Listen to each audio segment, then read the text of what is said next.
पूर्णिमा व्रत कथा। द्वापर युग में एक बार यशोदा मैया ने श्री कृष्ण से कहा कि तुम तो पूरे संसार के पालन करता हो, आज तुम मुझे कोई ऐसा व्रत बताओ जिसके करने से किसी भी स्त्री को विधवा होने का भय न रहे और जिससे मनुष्य की सभी मनोकामनाएं पूर्ण हो। तो श्री कृष्ण बोलते हैं, हे माता, आपने बहुत ही सुंदर प्रश्न पूछा है। मैं आपको इसके बारे में विस्तार पूर्वक बताता हूँ। सौभाग्य प्राप्ति के लिए महिलाओं को 32 पूर्णमासियों का व्रत करना चाहिए और जिससे इनकी सभी मनोकामनाएं पूरी होती हैं और इन्हें सौभाग्यवती होने का आशीष मिलता है। अब मैं आपको इससे जुड़ी हुई कथा सुनाता हूँ। इस भूमंडल पर एक अत्यंत प्रसिद्ध राजा चंद्रहास से पालित अनेक प्रकार के रत्नों से परिपूर्ण कातिका नाम की एक नगरी थी।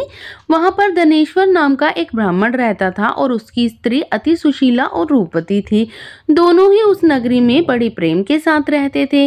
घर में धन धान्य आदि की भी कमी नहीं थी, लेकिन उसको एक बड़ा ही दुख था कि उसकी कोई संतान नहीं थी। इस कष्ट में वह अत्यंत ही दुखी रहते थे। एक दिन एक बड़ा तपस्वी योगी उस नगरी में आया।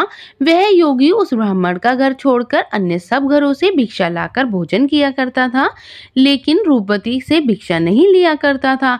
एक समय वह किसी अन्य घर से भिक्षा लेकर गंगा के किनारे पर जाकर भिक्षान्न को प्रेम पूर्वक खा रहा था।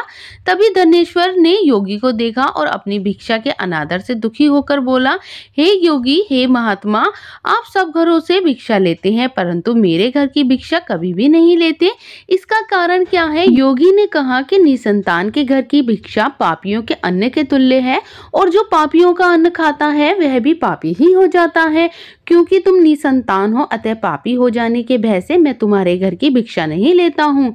धनेश्वर यह बात सुनकर अपने मन में बहुत दुखी हुआ और हाथ जोड़कर योगी के पैरों में गिर पड़ा तथा अंतर्भाव से कहने लगा, हे महाराज, यदि ऐसा है तो आप मुझको पुत्र प्राप्ति का कोई उपाय बताइए। आप सर्वज्ञ हैं, मुझ पर अवश्य ही कृपा कीजिए। धन की मेरे घर में कोई कमी नहीं, परंतु पुत्र न होने के कारण मैं अत्यंत ही दुखी हूँ। आप मेरे इस दुख का हरण करें और आप समर्थवान हैं। यह सुनकर योगी कहने लगे, हे ब्राह्मण, तुम चंडी देवी की आराधना करो। और घर जाकर उसने अपनी स्त्री से सब वृत्तांत कहा और स्वयं तप के लिए निमित्त वन में चला गया। वन में जाकर उसने चंडी देवी की उपासना की और उपवास किया। चंडी देवी ने 16वें दिन उसको स्वप्न में दर्शन दिए और कहा, हे धनेश्वर, तुमको पुत्र होगा परंतु वह 16 वर्ष की आयु में ही मृत्यु को प्राप्त हो जाएगा। यदि तुम दोनों पति पत्नी 32 पूर्णमासियों का व्रत करोगे, विधि पूर्वक करोगे, तो वह दीर्घायु होगा। जितना तुम्हारा सामर्थ्य हो उतने आटे के दिए बनाकर शिवजी का पूजन करना और पूर्णमासी का व्रत रखना। प्रातःकाल होने पर इस स्थान के समीप ही तुम्हें एक आम का वृक्ष दिखाई देगा। उस पर चढ़कर एक फल तोड़कर शीघ्र ही अपने घर चले जाना और अपनी स्त्री से सब वृत्तांत कहना। जब वह श्री शंकर का ध्यान करके उस फल को खा लेगी, तब भगवान शंकर की कृपा से वह गर्भवती हो जाएगी। जब वह ब्राह्मण प्रातःकाल उठा तो उसने उस स्थान के पास ही एक आम का वृक्ष देखा जिस पर एक आम का फल लगा हुआ था। उस ब्राह्मण ने उस आम के वृक्ष पर चढ़कर उस फल को तोड़ने का प्रयत्न किया, परंतु कई बार प्रयत्न करने पर भी वह वृक्ष पर नहीं चढ़ पाया। तब उस ब्राह्मण को बहुत चिंता हुई और वह विघ्न विनाशन श्री गणेश जी की वंदना करने लगा और बोला, हे दयानिधि, आप अपने भक्तों के विघ्नों का नाश करके उनके मंगल कार्यों को सिद्ध करने वाले हो, दुष्टों का नाश करने वाले हो, रिद्धि सिद्धि देने वाले हो। आप मुझ पर कृपा करके इतना बल दे कि मैं अपने मनोरथों को पूर्ण कर सकूं। इस प्रकार गणेश जी की प्रार्थना करने पर उनकी कृपा से धनेश्वर वृक्ष पर चढ़ गया और उसने एक अति सुंदर आम का फल देखा। उसने विचार किया कि यह वरदान से मिला फल है, यहाँ कोई और अन्य फल दिखाई नहीं देता। तब धनेश्वर ब्राह्मण ने जल्दी से उस फल को तोड़कर अपनी स्त्री को लाकर दिया और उसकी स्त्री ने भी अपने पति के कथन अनुसार उस फल को खा लिया। उसके पश्चात वह गर्भवती हो गई। देवी जी की असीम कृपा से उनके यहाँ एक अत्यंत ही सुंदर पुत्र हुआ जिसका नाम उन्होंने देवीदास रखा।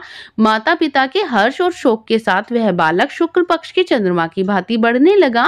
भवानी की कृपा से वह बालक बहुत ही सुंदर, सुशील, पढ़ने में भी बहुत निपुण हो गया। चंडी देवी की आज्ञा अनुसार माता पिता ने 32 32 पूर्णमासी का व्रत रखना प्रारंभ कर दिया, जिससे उनका पुत्र दीर्घायु हुआ। और 16 वर्ष लगते ही देवीदास के माता पिता को बड़ी चिंता हुई कि कहीं उनके पुत्र की इस वर्ष में मृत्यु न हो जाए। इसीलिए उन्होंने अपने मन में विचार किया कि यदि यह दुर्घटना उनके सामने हो गई तो वह सहन नहीं कर पाएंगे। उन्होंने देवीदास के मामा को बुलाया और कहा कि हमारी इच्छा है कि देवीदास 1 वर्ष तक काशी में जाकर विद्या का अध्ययन करे और उसको अकेला भी नहीं छोड़ना चाहते, इसीलिए तुम साथ में चले जाओ और 1 वर्ष के पश्चात इसको लौटा लाना। सब प्रबंध करके उसके माता पिता ने काशी जाने के लिए देवीदास को एक घोड़े पर बिठाकर और उसके मामा को उसके साथ विदा कर दिया। धनेश्वर ने अपनी पत्नी के साथ अपने पुत्र की मंगल कामना तथा दीर्घायु के लिए भगवती दुर्गा की आराधना और पूर्णमासियों का व्रत करना प्रारंभ कर दिया। इस प्रकार 32 पूर्णमासियों का व्रत पूरा किया और कुछ समय के पश्चात एक दिन दोनों मामा भांजे एक मार्ग में रात्रि बिताने के लिए किसी ग्राम में ठहरे हुए थे। उस दिन उस ग्राम के ब्राह्मण के अत्यंत सुंदर, सुशीला, विदुषी और गुणवती कन्या का विवाह होने वाला था। जिस धर्मशाला के अंदर वर और उसकी बारात ठहरी हुई थी, उसी धर्मशाला में देवीदास और उसके मामा भी ठहरे हुए थे। संयोगवश कन्या को तेल आदि चढ़ाकर मंडप आदि का कृत्य किया जा रहा था, लेकिन लगन के समय वर को धनुर्वात यानी कि एक ऐसा वायु रोग जिसमें शरीर धनुष की तरह झुककर टेढ़ा हो जाता है, हो गया। इस कारण वर के पिता ने अपने कुटुंबियों के साथ परामर्श करके यह निश्चय किया कि यह देवीदास मेरे पुत्र जैसा ही सुंदर है, मैं इसी के साथ इसका लगन करा देता हूँ और बाद में विवाह के अन्य कार्य मेरे लड़के के साथ हो जाएंगे। ऐसा सोचकर उन्होंने देवीदास के मामा के पास जाकर बोला कि तुम थोड़ी देर के लिए अपने भांजे को हमें दे दो, जिससे विवाह के लगन के सारे कृत्य सुचारू रूप से हो सके।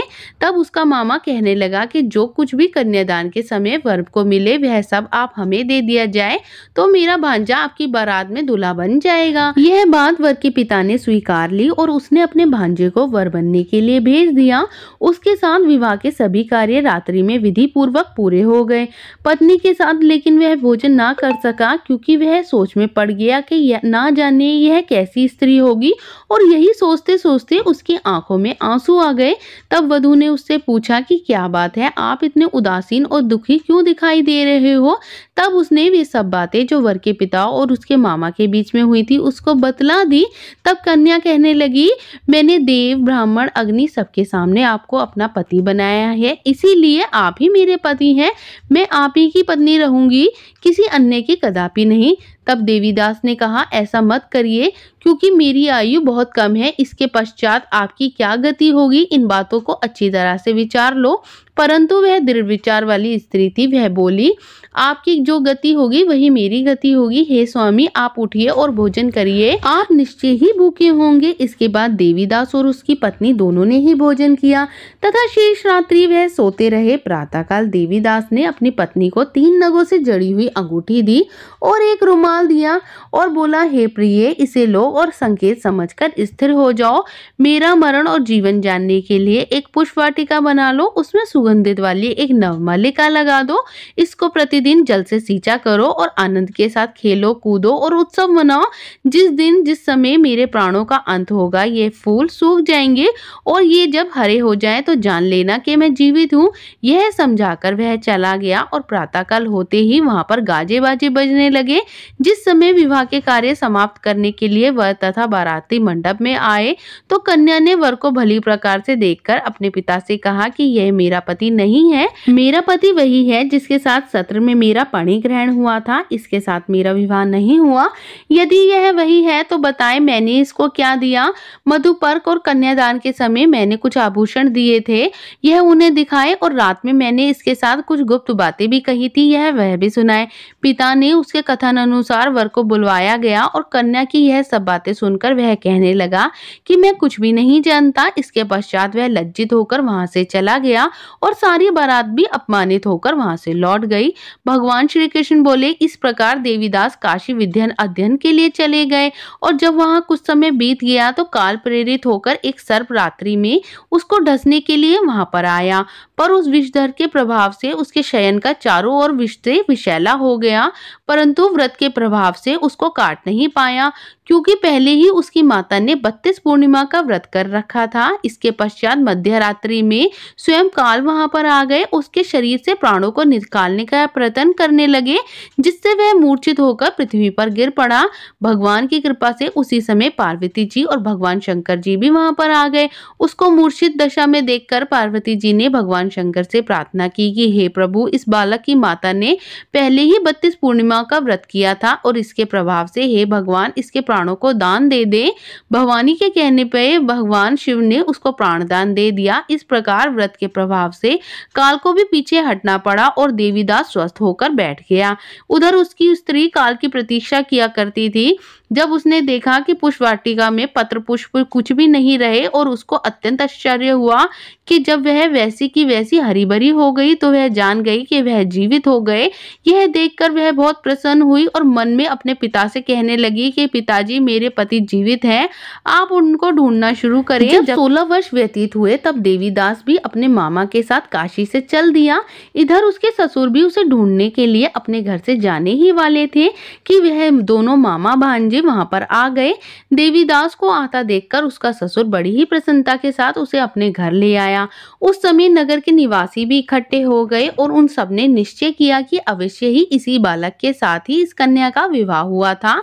जब बालक को जब कन्या ने देखा तो पहचान लिया और कहा कि यह तो वही है जो संकेत करके गया था। तदुपरांत सभी कहने लगे, भला हुआ यह आ गया। सब नगरवासियों ने आनंद मनाया और श्री कृष्ण जी कहने लगे, इस प्रकार धनेश्वर 32 पूर्णिमाओं का व्रत करने के प्रभाव से पुत्रवान हो गया। जो स्त्रियां इस व्रत को करती हैं वे जन्म जन्मांतर तक विधवा का दुख नहीं भोगती और सदैव ही सौभाग्यवती रहती हैं। मेरा ऐसा वचन है, इसमें कोई संदेह नहीं कि यह व्रत पुत्र पौत्रों को देने वाला तथा संपूर्ण मनोकामनाओं को पूर्ण करने वाला है। 32 पूर्णिमाओं का व्रत करने से व्रती की सब इच्छाएं भगवान शिव जी की कृपा से पूरी होती हैं। तो इस तरह कथा पूर्ण हुई और उसके पश्चात भगवान को भोग लगाइए और आरती कीजिए।